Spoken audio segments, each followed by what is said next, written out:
एक राजा के पास कई हाथी थे, लेकिन एक हाथी बहुत ही शक्तिशाली था।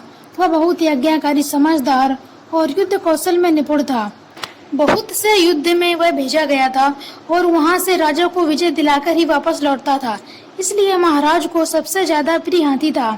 समय गुजरता गया और एक समय ऐसा आया जब वह वृद्ध दिखने लगा। अब वो पहले की तरह कार्य नहीं कर पाता था, इसलिए राजा उसे युद्ध क्षेत्र में नहीं भेजते थे। एक दिन वो सरोवर में जल पीने के लिए गया, लेकिन वहीं कीचड़ में उसका पैर धंस गया और फिर धंसता हुआ चला गया।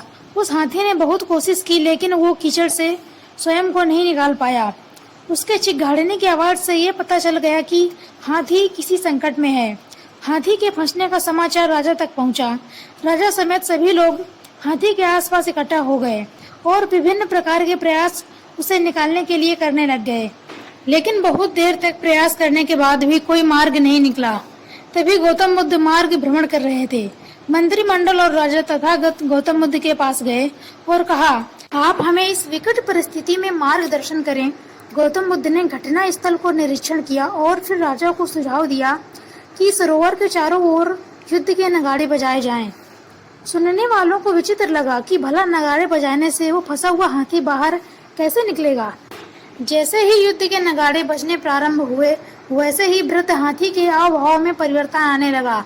पहले तो वह धीरे धीरे करके खड़ा हुआ, फिर स्वयं ही कीचड़ से बाहर निकल आया। गौतम बुद्ध ने सबको स्पष्ट किया, हाथी की शारीरिक क्षमता में कमी नहीं थी, आवश्यकता मात्र उसके अंदर उत्साह संचार करने की थी। जीवन में उत्साह बनाए रखने के लिए आवश्यक है कि मनुष्य सकारात्मक चिंतन बनाए रखे और निराशा को हावी न होने दे।